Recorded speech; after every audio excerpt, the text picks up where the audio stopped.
आदरणीय श्री जोशिया जी, आदरणीय सुरेश गुप्ता जी, हमारे राकेश जी, अजय भट्ट जी, सभी मित्रों को नमस्ते और आप सबों का अभिनंदन।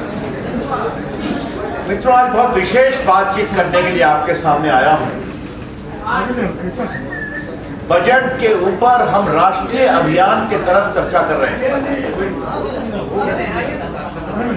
और ये हमारा राष्ट्रीय कार्यक्रम है।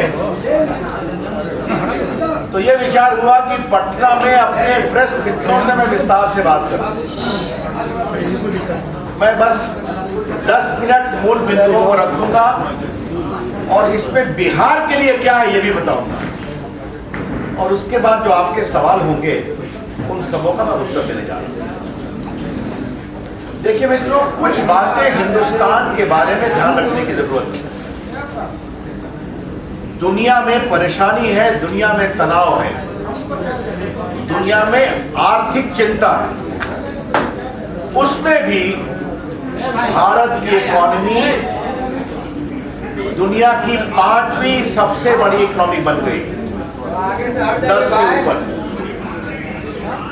दूसरा, बाकी दुनिया के विकास दर नीचे है, भारत की इकोनॉमी 7% के रेट से ग्रो कर रही है।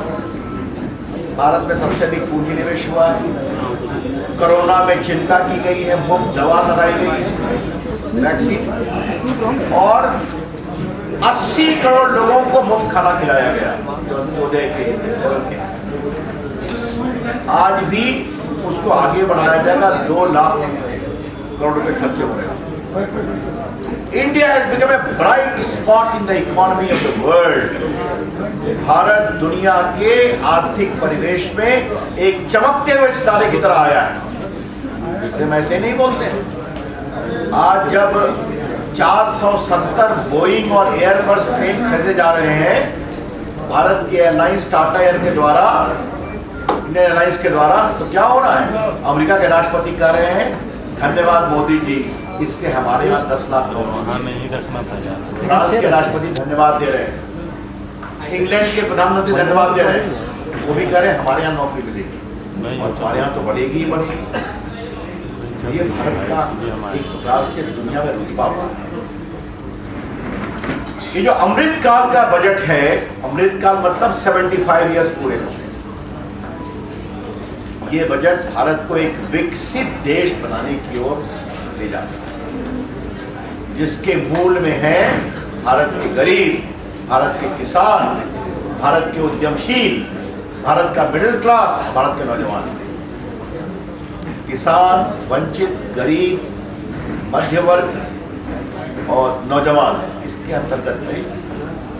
अब मैं बहुत शॉर्ट में आपको बता दूं कि पशुपालन, डेयरी, मत्स्य पालन पर 20 लाख करोड़ रुपए का प्रावधान रखा गया है और अलग से 6000 करोड़ रुपया पीएम मत्स्य संपदा पर।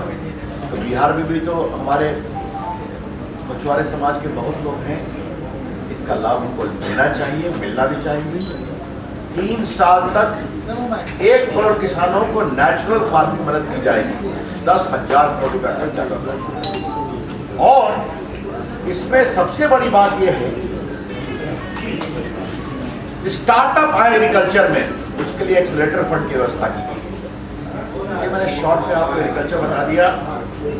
आपको मालूम है इसमें हमारे पत्रकार मित्रों को भी रुचि होगी कि टैक्स अब 5 लाख से बढ़ाकर 7 लाख कर दिया गया है, नो टैक्स, और मिनिमम थ्रेशोल्ड 2.5 लाख से बढ़ाकर 3 लाख कर दिया गया, तो उसके नीचे कोई। और अब आप दूसरी बात आप देख लें, युवाओं को सपने की उड़ान आगे बढ़ाने के लिए 40 स्किल इंडिया सेंटर्स खोले जाएंगे।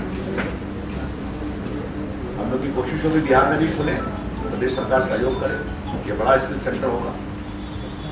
और इसको पीएम कौशल विकास योजना 4.0, और 3 वर्षों में 47 लाख युवाओं को वजीफा दिया जाएगा। ये सब आपको रिटन नोट भी मैं देने वाला हूँ, मूल पॉइंट्स आप सबों के रख रहा हूँ। बाकी एकलव्य स्कूल 740 स्कूलों में 38,800 टीचर्स अपॉइंट होंगे। महिला एवं वरिष्ठ नागरिकों के लिए भी चिंता की गई है। वरिष्ठ नागरिकों के सेविंग्स अकाउंट को 4.5 लाख से बढ़ाकर 9 लाख कर दिया गया है और वरिष्ठ नागरिक बचत योजना में 15 लाख का कैप था, उसको 30 लाख कर दिया गया है।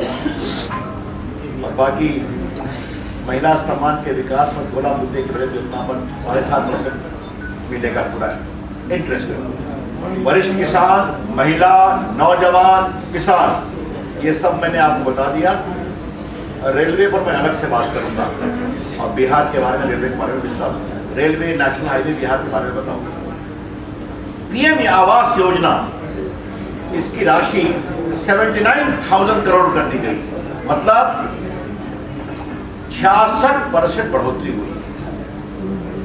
और ये बिहार में बनते हैं पीएम किसान योजना, आप भी जानते हैं पैसे कहाँ से आते हैं, जानते हैं। आदिवासी वर्गों के विकास के लिए 15,000 करोड़ रुपये की योजना है। टेक्नोलॉजी में एक बड़ा काम हो रहा है कि 5G सेवाएं शुरू की जाएंगी 100 लैब स्थानों में। मैं उम्मीद करूंगा बिहार भी उसमें एक होगा, बिहार सरकार को पहल करनी चाहिए। और इस लैब में classroom, farming, digital transport system, ये सबका ट्रेनिंग भी दिया जाएगा।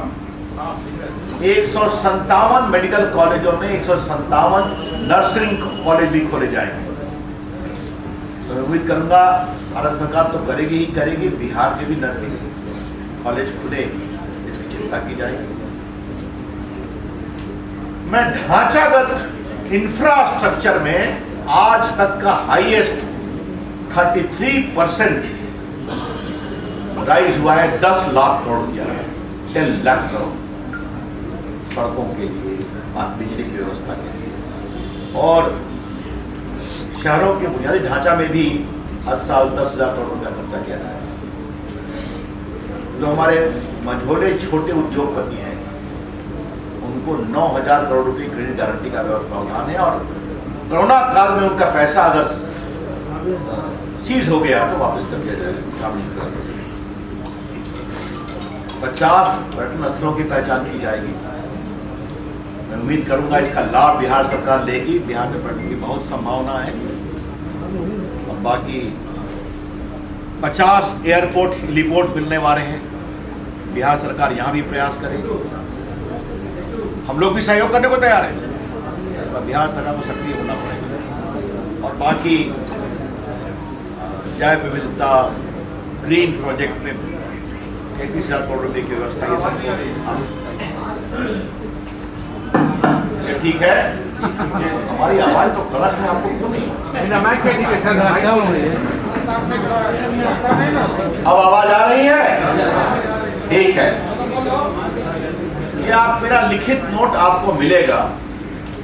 और मैं आपके सामने एक और महत्वपूर्ण बात बताना चाहता हूँ। आपको मालूम है कि टैक्स में प्रदेशों का डिवोल्यूशन होता है केंद्रीय करों में, और इसका भी आपको हम नोट देने वाले हैं। बहुत ही महत्वपूर्ण विषय है। जो हम यूपीए सरकार में कितना मिलता था बिहार को और आज कितना मिलता है, ये आपको बताने जा रहे हैं। और आपसे आग्रह करेंगे कि बिहार के लोगों को आप ये ज्ञान जरूर दें। ये मेरी आपसे विनम्र प्रार्थना है। 14 में मोदी जी की सरकार आई। 14 से फरवरी 2023 के बीच में 5,80,000 करोड़ रुपए बिहार को टैक्स डेवोल्यूशन में दिया गया है। मैं फरवरी तक का संख्या बता रहा हूं, 5,80,000 करोड़। और 22-23-24 के बजट में जिसकी चर्चा कर रहे हैं, बिहार के लिए 1,02,737 करोड़ रुपए का केंद्र करों का डेवोल्यूशन है। 1,02,737 करोड़। और याद रखिए 22-23 में राशि 21,277 करोड़ थी। अतः पिछले 10 वर्षों में नरेंद्र मोदी सरकार के अंतर्गत बिहार को टैक्स हस्तांतरण में 6,82,000 करोड़ रुपए मिले। मैं फिर रिपीट कर रहा हूं, मोदी जी के सरकार के अंतर्गत बिहार को टैक्स डिवोल्यूशन, टैक्स हस्तांतरण में 6,82,000 करोड़ रुपए मिले हैं, जो आज तक की सबसे अधिक राशि, the highest amount ever given to Bihar. UPA सरकार में 9 और 14 में कालखंड में टैक्स डेवल्यूशन 1,36,000 करोड़ 5 बार, जबकि मोदी जी के 5 वर्ष में 14-19 में बढ़कर 2,80,000 करोड़ हो गया, लगभग डबल से भी ज्यादा, डबल के बराबर। तो आप देख रहे हैं, और ये क्यों हो रहा है? क्योंकि लोग टैक्स दे रहे हैं, मोदी जी की सरकार ईमानदारी से काम करती है, जीएसटी होता है तो हिस्सा मिलता है और बड़ा हिस्सा मिलता है। ये मुझे आपको पहली बात है। अब दूसरा, ग्रांट्स इन एड। भारत सरकार के योजनाओं में ग्रांट्स इन एड मिलता है। ये मैं दूसरी बात आपको बताना चाहता हूं। 2009-14 यूपीए 2 सरकार में भारत सरकार के विभिन्न योजनाओं में बिहार को 50,008 करोड़ रुपया मिला, 50,008 करोड़ रुपया। और मोदी जी के 5 साल सरकार 2014-19 में बढ़कर बिहार को ग्रांट्स इन एड में 1,09,000 करोड़ रुपया मिला। आप समझ गए? 50,000 दुगना 1,09,000 करोड़। अब 23-24 में वित्तीय वर्ष में बिहार को ग्रांट्स इन एड के अंतर्गत विभिन्न योजनाओं में 60,000 करोड़ रुपए मिलने की संभावना है, 60,000 करोड़। तो मई 14 से फरवरी 23 के बीच में 2,80,000 करोड़ मिले ग्रांट्स इन एड में विभिन्न भारत सरकार की योजनाओं में, और वित्तीय वर्ष 23-24 के 60,000 करोड़ को जोड़ दीजिए तो 10 वर्षों में बिहार को 3,04,000 करोड़ ग्रांट्स इन एड मिला। तो क्या टैक्स का डिवोल्यूशन, क्या ग्रांट्स इन एड, दोनों नरेंद्र मोदी की सरकार में बहुत वृद्धि हुई है बिहार के मामले में। मुझे लगा ये बताना आवश्यक था। ये भी आपको हम नोट देने वाले हैं। बाकी 23-24 में इंटरेस्ट फ्री लोन की 50% 1 साल बढ़ाया गया है, इसमें भी बिहार को मिलेगा। तो मैंने आपको टैक्स के बारे में बिहार को कितना मिला बता दिया। अब मैं आता हूं रेलवे पर और फिर आऊंगा नेशनल हाईवे पर। या 3 मूल विषय ले रहा हूं, बाकी सही है। रेलवे के ढांचागत विकास के लिए 23-24 में बिहार में 8,505 करोड़ रुपया दिया गया है। इसके अंदर तो वंदे भारत ट्रेन चलेगी, 2 मेरे क्षेत्र पटना साहब में चलने वाली है, एक आपके रांची के लिए, एक कलकत्ता के लिए। बिहार में 36 नए रेलवे लाइन आरंभ होंगे, 36, और बिहार में 87 स्टेशन का विकास होगा और 18 अंत स्टेशन में विशेष रूप से विकसित किए जाएंगे।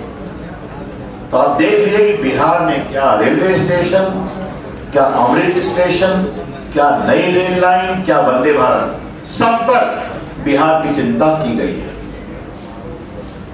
14 से बिहार में रेलवे के 383 फ्लाईओवर अंडरब्रिज का निर्माण हो गया है और 7 स्टेशन को विकसित करने के लिए इकोनॉमिक फिजिबिलिटी स्टडी आरंभ हो चुकी है। स्टेशन है बरौनी, बेगूसराय, बक्सर, दरभंगा, राजेंद्र नगर, भागलपुर, छपरा। तो रेलवे का मैंने कंप्लीट बताया कि इस बजट में बिहार के लिए कितना बड़ा काम किया जा रहा है। फिर रिपीट करता हूं, 87 स्टेशनों का विकास, 18 अवैध स्टेशन, और बाकी तो मैंने बताया। अब मैं आता हूं राजमार्ग, नेशनल हाईवे। ये भी मैं आपको दे दूंगा, लेकिन इसकी एक बड़ी तस्वीर मैं आपके सामने रखना चाहता हूं। ये एक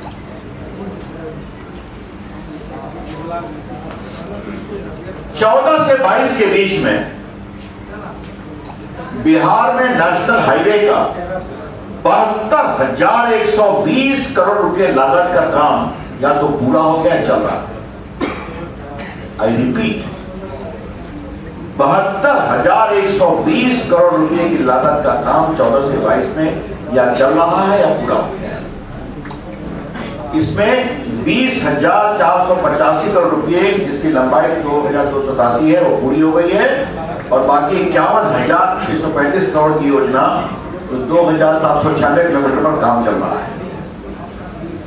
और आने वाली योजनाओं में ये आप ध्यान रखें 47,625 करोड़ लंबाई 1,221 किलोमीटर पर डिटेल प्रोजेक्ट रिपोर्ट का काम है। तो 72,000 करोड़ मैंने बता दिया और 47,625 करोड़ का अलग से काम और आज मुझे एक भारतमाला बता के थोड़ा मैं पटना के बारे में बताऊंगा, क्योंकि मेरी अपनी कॉन्स्टिट्यूएंसी है, इसलिए मैंने प्रयास किया है। भारतमाला के अंतर्गत फेज 1 में 34,800 किलोमीटर की सड़क प्रस्तावित है, जिसमें 7.63 लाख करोड़ रुपया खर्चा होगा। इसमें बिहार के लिए 1,571 किलोमीटर के 40 प्रोजेक्ट क्रियान्वित हो रहे हैं और ये कैमूर, रोहतास, औरंगाबाद, गया जिले से पहुंचेगा और भारतमाला के लिए बिहार में होने वाली योजनाओं पर 44,950 करोड़ खर्चा होगा। और आप देखिए, आपने जो लोग हल्ला करते हैं 72,000 करोड़, 44,000 करोड़, बाकी योजनाओं में 45,000 करोड़, कितना हजार करोड़ खर्चा हो रहा है और प्रस्तावित है। तो पूरे बिहार के सड़कों की तस्वीर नेशनल हाईवे के माध्यम से बदली जा रही है, ये मैं आपको बताना चाहता हूं। आज मुझे इस बात की बहुत प्रसन्नता है, हमारे पत्रकार मित्रों को भी खुशी होगी कि आप NH-30 से आते हैं, कंकड़बाग में जाम रहता है, बहुत देर परेशानी होती है। मैंने गडकरी से मिला था और उनके आग्रह, मेरा उन्हें आग्रह माना है। अब अनीशाबाद से एलिवेटेड सड़क बनेगी जो दीदारगंज में उतरेगी, अनीशाबाद से चढ़ेगी और सीधा दीदारगंज से पहले गुरुद्वारा मोड़ पर जाके उतरेगी। 1,000 करोड़ रुपए की योजना स्वीकार हो गई है, उस पर DPR बनने जा रहा है। तो ये मुझे अच्छी खबर आपको देनी थी, वो DPR का काम, डिटेल प्रोजेक्ट रिपोर्ट का। और फतवा में मल्टी मॉडल लॉजिस्टिक पार्क 100 एकड़ में बनना प्रस्तावित हुआ है, जिस पर 1,000 करोड़ रुपए खर्च होंगे, जिसमें छोटे मझोले उद्योग के लोगों को अपने सामान बेचने के लिए बड़ा अवसर मिलेगा। जमीन के लेने की बात चल रही है, इसमें लगा हुआ था 1,000 करोड़ का लॉजिस्टिक पार्क। आज मैं पत्रकार मित्रों को कहना चाहता हूँ, यहाँ सुनील चौरसिया जी बैठे हुए हैं, बिहार के विकास के लिए हम लोग दल के ऊपर उठकर बात करते हैं। नीतीश कुमार कुछ भी कहे, जो पूरा अटल पथ बना है, इसमें रेलवे लाइन को लेने के बारे में बहुत कठिनाई आ रही थी। पीयूष गोयल से हम लोग सब लोग लगे भिड़े, बाद में वो सस्ते दाम पर मिला। आपको मालूम है आज अटल पथ कितना जोरदार बना है।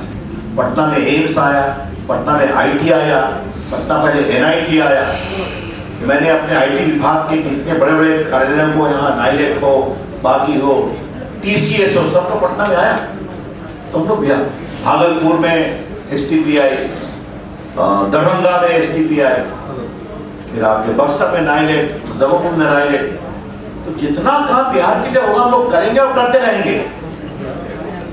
इंग्लिश लोग कितना करेंगे मैं उनके ऊपर छोड़ता हूँ। तो आज मैंने ये पूरे इंफ्रास्ट्रक्चर में रेलवे, वित्तीय सहयोग और नेशनल हाईवे, इसका विस्तार से बताया और बजट के मूल बिंदुओं को बताया।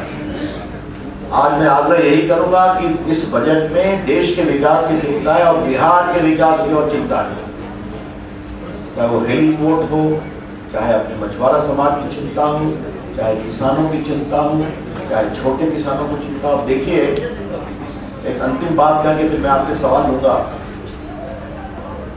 छोटा किसान क्या उगाता है? ज्वार, बाजरा, रागी, मक्का। इसका नाम दिया गया श्री अन्न, ये नाम प्रधानमंत्री जी दिया है, श्री अन्न। और जैसे योग को दुनिया में पहुंचाया गया, आज मिलेट को भी पूरी दुनिया में पहुंचाया जा रहा है। और आपको बताना चाहता हूं कि जो हमारे G20 के प्रतिनिधि आ रहे हैं, वो योग भी करते हैं और मिलेट का खाना भी खाते हैं।